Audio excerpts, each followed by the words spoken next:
میرا ہر جواب تاریخ کے صفحوں پہ ثبت ہے کہ جب آسمان دشمنوں کی کمان بن جائے اور زمین کمان کا چلہ،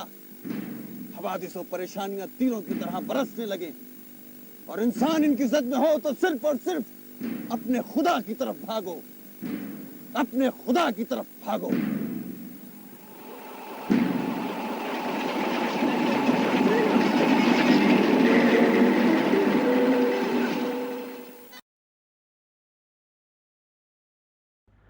ماہرین کے مطابق مغلیہ سلطنت اپنے عروج میں اتنی امیر تھی کہ اس سے پوری دنیا کی معیشت میں 1/4 برابر حصے کی شرکت تھی، اور اس کی صنعتی پیداوار خاص کر کپڑا پوری دنیا کے دور دراز کونوں تک درآمد ہوتا تھا۔ اس ترقی کی ایک وجہ وہ استقامت تھی جو کہ مغلوں کی حکمرانی میں قائم تھی۔ مغل بادشاہت قدیم ساسانی اور منگول طرز کی تھی، جس میں بادشاہ خود اپنے فرد میں ذل الہی یا خدا کا سایہ تھا، جس کو ریاست کے تمام امور پر آخری اور حتمی اختیار تھا اور قانون سے بالاتر تھا۔ حکومتی عہدے اور منصب اتحادیوں اور وفاداروں میں بانٹے جاتے تھے، اور قانونی نظام لگ بھگ حنفی فقہ پر مشتمل تھا، لیکن کسی نافذ کردہ یا تحریری آئین کی غیر موجودگی میں دور حاضر کے بادشاہ کے مزاج و طبیعت کے مطابق ڈھال لیا جاتا تھا، اور اسی کا اس پہ مکمل اختیار تھا۔ وہ علم و تہذیب کا سلسلہ جو کہ 1000 سال سے رواں تھا، پوری قوت سے قائم و دائم تھا، اور باپ سے بیٹے، ماں سے بیٹی، اعلیٰ اساتذہ، مساجد، مکتب، مدرسے اور خانقاہوں کے ذریعے اگلی نسلوں اور عوام الناس تک نہ صرف منتقل کیا جا رہا تھا، بلکہ اس تعلیم کے نتیجے میں تاریخ کے عظیم شعراء، ادیب اور لکھار پیدا ہوئے۔ اس وقت اگرچہ بڑے تعلیمی ادارے قائم نہ تھے، لیکن ایک غیر رسمی نظام ضرور رائج تھا۔ مثلاً بادشاہ اکبر کے منصبداروں اور ریاستی ملازمین کو ان کی تربیت کے لیے مخصوص فارسی کتابیں پڑھنے کو دی جاتی تھیں، جن کے ذریعے ان میں اخلاقیات اور نظم و ضبط اجاگر کیا جائے اور وہ اپنے ریاستی تمدن سے آشنا ہوں، تاکہ اپنے فرائض ایک سلیقے سے ریاست اور رعایا کی بھلائی کے لیے انجام دیں۔ یہی لوگ پھر سلطنت کی ریاستی انتظامیہ میں قاضی، منصبدار، وزیر، سپہ سالار، خزانہ دار کے عہدوں پر تعینات ہوتے تھے، اور اس کی عظمت، قوت اور کامیابی کی وجہ تھے۔ شاید یہی وجوہات تھیں جن کے باعث مغلوں نے بڑے تعلیمی ادارے قائم نہیں کیے، حالانکہ ان کے سامنے اپنے آبا امیر تیمور کی سلطنت میں بننے والے عظیم مدرسوں اور کتاب خانوں کی مثال تھی۔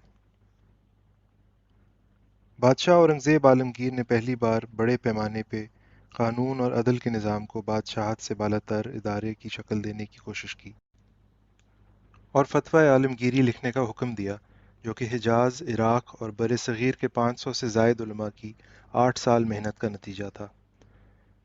اس کو فتویٰ ہندیہ بھی کہا جاتا ہے، اور یہ حنفی مذہب کے مطابق قوانین کی عربی زبان کی جامع تھی، جو کہ مغلیہ سلطنت میں تمام شہریوں پر نافذ ہوئی۔ Beginning with Timur and then going all the way through the Mughal dynasty, you have this idea that the king is some kind of a linchpin between heaven and earth. But Aurangzeb rejected, in my view, totally rejected this model of sacred kingship. And he embraced a very different philosophy, which was basically this idea of government under law, not under a sacred king. Aurangzeb, who patronized the codification of this, of what was called the Fatwa Alamgiri, which is this the law code of the Hanafi Sharia, but it was a law code that was intended for use throughout the empire in Ghazi, by Ghazis, by judges, and it was Aurangzeb who really attempted, I think he failed at it, but he attempted to establish an idea of kingship that was radically different from that of his father, Shah Jahan, and all the other Mughals. تاریخ دان اورنگزیب کے اس عمل کے محرکات پر مختلف تبصرے کرتے ہیں، مثلاً یہ کہ چونکہ اس نے تخت اپنے بھائیوں کے قتل اور باپ کو قید کر کے حاصل کیا تھا، تو یہ سب اپنی حکومت کو جائز بنانے کے لیے سنی علماء کی طرفداری قائم رکھنے کا طریقہ تھا، یا یہ کہ یہ سب محض اس کی ذاتی مذہبیت کی وجہ سے تھا۔ لیکن اس سب کے قطع نظر یہ یقیناً ایک متاثر کن کوشش تھی جس کے بر صغیر کے مذہب اور تعلیمی ورثے پر گہرے اثرات پڑے۔ فتویٰ عالمگیری کو نافذ کرنے کے لیے ایسے متعدد قابل قاضیوں کی اور عہدیداروں کی ضرورت تھی جو کہ اس کے قوانین اور نئے نظام کو مکمل طور پر سمجھتے ہوں اور کارآمد کرنے کی صلاحیتیں رکھتے ہوں۔ ایسے لوگوں کو تیار کرنے کے لیے پہلی بار ایک جامع تعلیمی نصاب اور بڑے تعلیمی ادارے قائم کرنے کی ضرورت پیش آئی۔ اورنگزیب کی زندگی کے ایک اور واقعے سے اس کے محرکات اور اس زمانے کے احوال کا اندازہ ہوتا ہے۔ بادشاہ اورنگزیب عالمگیر کے تخت سنبھالنے پر اس کے پرانے استاد نے اپنے سابقہ شاگرد کے دربار میں مبارکباد دینے کے لیے پیشی چاہی، تو پہلے تو کچھ دن بادشاہ نے اس کو موقع نہ دیا، اور پھر ایک علیحدہ محفل میں بلا کر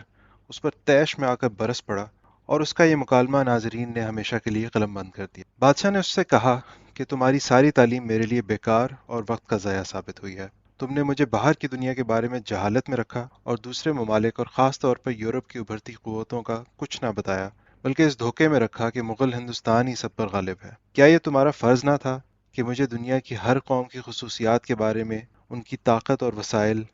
طریقہ جنگ، طرز حکومت، ثقافت، دین و مذہب، مفادات، ان کے عروج و زوال کے احوال، تاریخ اور ابتداء کے بارے میں بتاتے؟ انسانیت کی تاریخ سکھانے کے بجائے تم نے بمشکل مجھے اپنے آباء و اجداد کے نام سکھائے، لیکن ان کی حقیقی تاریخ سے محروم رکھا۔ ایک بادشاہ کے لیے اطراف کے اقوام کی زبانوں سے آشنائی ناگزیر ہوتی ہے، لیکن تم تو مجھے صرف عربی زبان کی پیچیدگیاں اور لغت سکھاتے رہے۔ کیا یہ بہتر طریقہ نہیں کہ تعلیم اور مذہبی عقائد مادری زبان میں سکھائے جائیں؟ تم میرا وقت ایسے خرافات فلسفوں میں ضائع کرتے رہے جن کا نہ تو کوئی حل اور نہ کوئی افادیت تھی، سوائے اس کے کہ تمہارے جیسے گھمنڈی جاہل بڑے بڑے الفاظ بول کر اوروں پہ اپنا عالم فاضل ہونے کا تماشا رچا سکیں۔ اگر تم مجھے مثبت فلسفہ اور تنقیدی سوچ سکھاتے، انسانی نفسیات سکھاتے، کائنات کے بنیادی عقائد سکھاتے، تو میں تمہارا اس قدر مشکور ہوتا کہ جیسا سکندر ارسطو سے بھی نہ تھا۔ اے خوش آمد چاپلوس، تو نے تو مجھے ایک حکمران اور اس کی رعایا کے مابین حقوق اور فرائض تک نہ بتائے، اور نہ ہی یہ کہ ایک دن مجھے تاج کے لیے اپنے بھائیوں سے مقابلہ کرنا پڑے گا، اور نہ ہی تم نے مجھے جنگ کے طور طریقے سکھائے۔ شکر ہے کہ ان تمام معاملات میں نے تمہارے سے کہیں بہتر لوگوں کی ہدایت پائی۔ اب دفع ہو جاؤ اور کسی سے اپنا یا اپنے انجام کا ذکر نہ کرنا۔ اس کلام سے اندازہ ہوتا ہے کہ بادشاہ کو احساس تھا کہ اس وقت کے غیر رسمی تعلیمی نظام کی کمی کوتاہیاں اور حدود عیاں ہو رہی تھیں، اور یہ بدلتے زمانے اور ریاست کی ضروریات کے لیے ناکافی ثابت ہو رہا تھا۔ پھر یورپی رنیسانس کے بعد فکری اور تکنیکی ترقی نے یورپی قوموں اور تاجروں کو، جو کہ اب سے پہلے بے محل مانے جاتے تھے، تیزی سے ہزاروں میل کے فاصلوں پر اپنی قوت ظاہر کرنے کا قابل بنا دیا تھا، اور اب یہ ہندوستان میں اپنا اثر بڑھا رہے تھے، اور ان کے مقابلے میں باقی دنیا کے علم، صنعت و حرفت کی کمزوری عیاں ہو رہی تھی۔ یقیناً اس پس منظر میں بادشاہ نے کوشش کی کہ کچھ عملی اقدامات کیے جائیں۔ اس زمانے کے ایک بے نظیر عالم ملا قطب الدین سہلوی کے قتل کے بعد اورنگزیب نے ان کے بیٹے ملا محمد اسد اور ملا محمد سعید کو ایک خالی کوٹھی جو کہ پہلے فرانسیسی تاجروں کی تھی سپرد کر دی۔ انہوں نے اس کوٹھی میں ایک مدرسہ قائم کیا جو کہ پھر فرنگی محل کے نام سے پورے عالم اسلام میں مقبول ہوا اور دینی تعلیم اور اپنے زمانے کے جید علماء کا سرچشمہ بن گیا۔ ملا قطب الدین کے تیسرے صاحبزادے ملا نظام الدین محمد نے فرنگی محل میں رائج ہونے والے نصاب کو تخلیق کیا اور حتمی ترتیب دی، اور یہ ان کے نام سے منسلک ہو کے درس نظامی کہلانے لگا۔ یہ کہنا غلط نہ ہوگا کہ یہ درس نظامی اور فرنگی محل اورنگزیب کی حکومت کے لیے سول سروس اکیڈمی کی مانند تھی۔ یہ ابتدا کا درس نظامی آج کل کے مدرسوں میں رائج نصاب سے بہت مختلف تھا، اور اس میں معقولات پر زیادہ زور تھا اور دینیات پر کم، یعنی منطق، یونانی فلسفہ، حساب، تاریخ، طب، مہندسی اور فلکیات کی تعلیم دی جاتی تھی۔ زیادہ تر درس فارسی میں اور کچھ کتابیں عربی میں تھیں۔ اس نصاب کا مقصد ریاست کے کارندوں میں ذہنی صلاحیتوں کا اجاگر کرنا تھا اور قانون اور فقہ کی خاص تربیت دینا تھا۔ آخر کار فتویٰ عالمگیری کا نفاذ نامکمل اور ادھورا رہا۔ اورنگزیب نے اپنی زندگی کے آخری سال لاحاصل جنگوں میں گزار دیے، اور اس کی موت کے بعد سلطنت شدید زوال میں چلی گئی۔ ریاستی عہدیدار بددیانتی میں مبتلا ہو گئے، اتحادیوں نے بغاوت کر دی، اور ریاست اپنے شہریوں کو تحفظ دینے میں بھی کمزور ہو گئی، اور ڈاکو لٹیروں نے شاہراہوں پر قبضہ کر لیا۔ اس فساد کی فضا میں دشمن قوتوں اور تخت ہندوستان کے اندرونی اور بیرونی امیدواروں نے اپنے پیر جمانا شروع کر دیا، لیکن اس فرنگی محل سے تعلیم یافتہ علماء نے پھر ہندوستان کے دیگر بڑے مدرسے قائم کیے اور اس کا اثر بہت دور رس ثابت ہوا۔ بعد کے دور میں اس کی اہمیت سراہتے ہوئے مولانا شبلی نعمانی نے اس کو ہندوستان کا کیمبرج کہا۔ سیاسی اتار چڑھاؤ کے برعکس اب تک علمی اور ادبی سفر ایک خود ساخت اور قدرتی ارتقاء سے آگے بڑھ رہا تھا، جو کہ اپنے زد میں آنے والے ہر نئے مقامی ورثے کو روشن فکری کے رویے سے خوشامدید کر کے اپنے ساتھ ملا لیتا تھا۔ لیکن اب ہندوستان کچھ ایسی قوتوں کی زد میں آنے لگا تھا جو کہ اپنی نئی طاقت اور ترقی کے گھمنڈ میں کسی اور تمدن کو نیچ اور بیکار سمجھتے تھے۔ لیکن اس زوال کے دور میں بھی یورپی مبصرین ہندوستان کی علمی ثقافت اور اس کے معیار سے متاثر ہوئے بغیر رہ نہ سکے۔ 1844 میں شائع اپنے سفر نامے میں ایک برطانوی عہدیدار نے یوں لکھا کہ شاید دنیا کی چند ہی قومیں ایسی ہوں گی جن میں تعلیم اس قدر عام ہو جیسے ہندوستان کے مسلمانوں میں ہے۔ 20 روپے ماہانہ آمدنی کمانے والا بھی اپنے بیٹوں کو ایک وزیر اعظم کے برابر کی تعلیم دیتا ہے۔ یہ عربی اور فارسی زبان میں وہ سیکھتے ہیں جو کہ ہمارے کالجوں میں طلبہ یونانی اور لاطینی زبانوں میں سیکھتے ہیں، یعنی قواعد، بلاغت اور منطق۔ 7 سال کی پڑھائی کے بعد ایک جوان مسلمان جب اپنے سر پہ صافہ باندھتا ہے تو وہ علم کی ان 3 شاخوں سے تقریباً یوں ہی واقف ہوتا ہے جیسے کہ آکسفورڈ کا تازہ فارغ التحصیل جوان۔ وہ سقراط، ارسطو، افلاطون، بقراط، جالینوس اور بو علی سینا کے بارے میں اسی فراوانی سے بولے گا، اور ہندوستان میں یہ بات اس کے لیے نہایت مفید ہے کہ وہ یہ سب اپنی زبانوں میں سیکھتا ہے جنہیں وہ اپنی زندگی میں سب سے زیادہ استعمال کرے گا۔ لہٰذا وہ اپنے آپ کو ان اعلیٰ عہدوں کے لیے اتنا ہی صلاحیت مند اور اہل سمجھتا ہے جن میں آج کل صرف یورپی بھرتی کیے جاتے ہیں۔ انسانی ذہن کی صلاحیتوں اور طرز عمل، جذبات و احساسات